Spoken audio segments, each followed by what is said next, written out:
Now we'll move on to another very interesting act, which is the Places of Worship Act. There's a lot of discussion happening around that also. So can you take us through a little more detail, like you did for the other one, HR and CE? Okay, what was the origin of this act, and what was the reason this act was enacted in the first place? And then where is it now? Okay. Now, I would draw your viewers back to 1991. It's around 31 years ago. This act was enacted. It has got around 8 sections. The most important one is 3, 4, and 6. And 3 says that, look, whatever was prevailing on 15th August 1947, except in case of Ram Mandir, it will be a status quo. I am breaking it down to a layman's language. So, if Madurai Meenakshi temple had a particular type of worship within it, or a dargah of a particular type of worship within it, or a mosque, or a church, or a cathedral, whatever it is. So, on 15th August midnight, we take it as a cutoff, and we start implementing it as if on that day, what was the prevalent religious practice. 4 says that if you alter the place of worship within denomination or from one religion to the other, then you can be liable to be arrested, and I think it is for 2 years. Okay, so it's a penal act. So you should not change the wordings are very interesting. They say you should not change the religious character. Now, what is a religious character is not yet explicit. We have to test it in a court of law. Now, many northerners are keen that this act should go and should be repealed. Okay. Now, my argument is exactly the opposite in the Archakas matter. When I told the lordships, of course, they did not take it, they did not record my submissions on the Places of Worship Act insofar as the Archakas matter concerned in the final order or the interim order, but it did have a telling effect on the court. I said, look, if you say the religious character, it has to be given the widest possible meaning. And if you take over a temple and say you are administering it today by the HR and CE department, you should go back to 15th August 1947. And if there were Oduars who were singing some Tamil hymns at 6 a.m. in the morning, then the full effect of the religious character must be given, and 2 Oduars must be brought in at 6 a.m. and you must make them sing at 6 a.m. If on 15th August 1947, if Madurai Meenakshi Amman temple had Archana being performed in, say, Telugu, then you must see to that it is being performed only in Telugu. Okay. So, my argument was that the religious character has to be interpreted with a, tectonic sweep, intergalactical sweep. And then we must come to a conclusion that the religious character has to be provided. It is not whether you convert a temple into a mosque or a mosque into a temple. Because it said even within the denomination you should maintain. Okay. So that is what I would prefer, that the Places of Worship Act, probably in its present form, must be maintained and it must be bettered. Though there are legal pundits who have a contrarian view, and you have to understand the North Indian way of looking at issues and temples and management of temples is entirely different from what it is in South. So what appeals to our brothers in North need not necessarily appeal to us in South. We have our own set of problems. Our problems is that the temples are being invaded by the so-called secular governments. And there's a creeping acquisition. And it is being done relentlessly. It is like sea erosion that's happening on a daily basis. So we need to use this law and do exactly opposite of what they are doing in, say, the North. And say that the temples must be protected and what is there prevailing on 15th August 1947.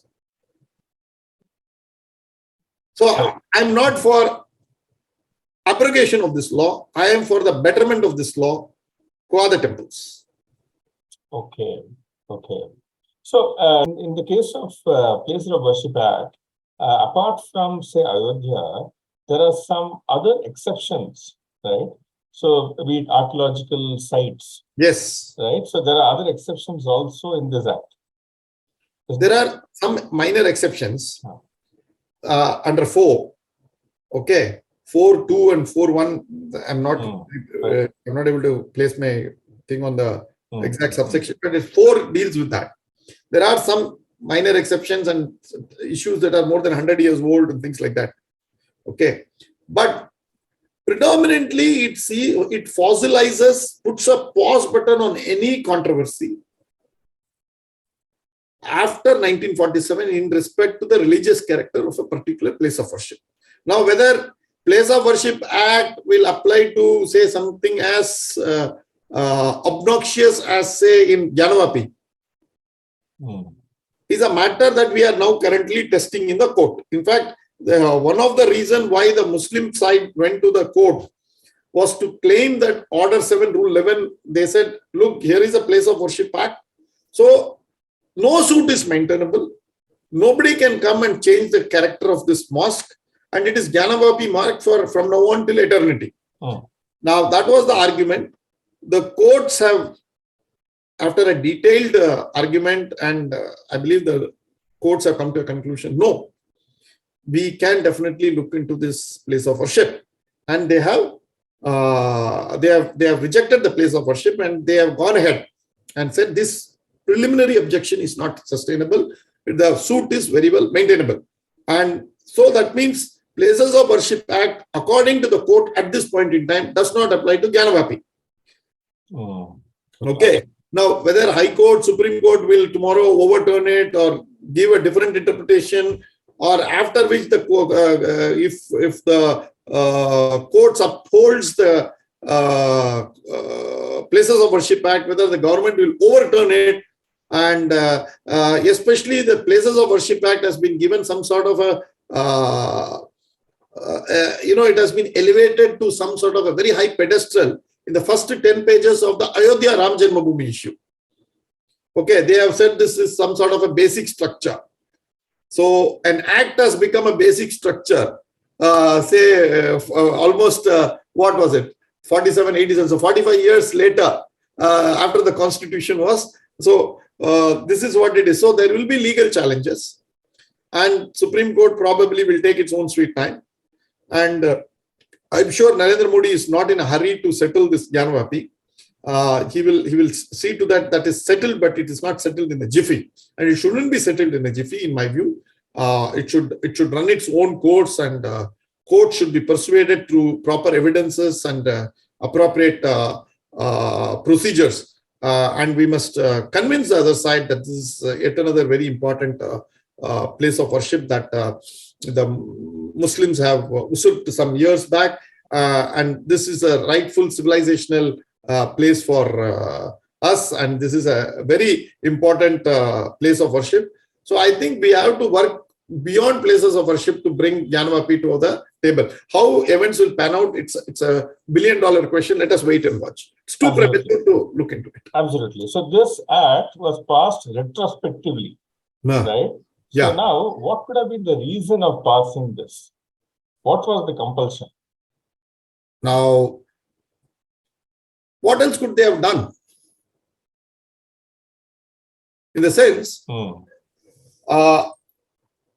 Ayodhya movement gained criticality somewhere in November 91.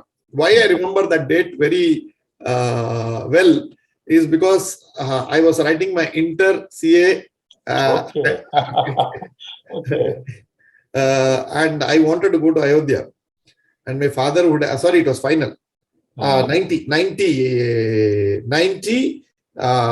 November, when Mulayam Singh shot Karsavex and all those things. Okay. So I wanted to go to Ayodhya, but I was writing my inter. My father said all these things can be done later in life. So first get yourself qualified, and he explained to me, and literally forced me to do my CA. and then I did my CA. So it attained criticality somewhere in 90 second half. By 91, once again, there were a lot of movements. And by 92 January, December, the mosque was, the alleged mosque was demolished. And government had no other choice. Now, having demolished the mosque, the only way you could have done anything to Ayodhya site was to build the Ram Janmabhoomi temple. So, the government was also under Narasimha Rao was very clear that we have yielded enough space. So this is a huge fast forward in our civilizational re-entanglement. So they said, let us, having taken a fast forward button, let us also put a pause button. So as far as Ayodhya is concerned, we took a fast forward button, but this act was a pause button for all the other disputed, because the Vishwa Hindu Parishad, the RSS, Bajrang, though not RSS, the Vishwa Hindu Parishad and others were talking about, you look at it, there are 40,000 places of worship have been demolished over last 400 years. So just take 3 out of it, the Ram Janmabhoomi, the Mathura and the Kashi Vishwanath temple. Balance 39,997, we will freeze. But, you know, the Muslim side was reluctant, and then Ayodhya, December 6th happened.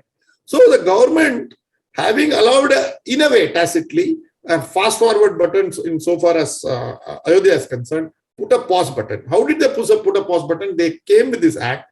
And if you there were some people who had already put suits and other things. So they didn't want to disturb that. So they want to give a complete burial to all sorts of controversies as far as other places of worship. So they passed a law with retrospective effect, but exempting Ram Janmabhoomi, because Ram Janmabhoomi by that time had been referred to the courts, and courts had both the civil and the criminal side. Criminal side, you know, Uma Bharati ji, Advani ji, all the others were, charged for criminal conspiracy, for so many things. And finally, nothing came about it. And of course, on the civil side, we all know that the place of Ram Janmabhoomi was declared by the Honorable Supreme Court, 5-member bench had declared that to be the place of Ram Janmabhoomi for several years, predates the Islam's conquest of India. So that's how we got the temple back. Got it.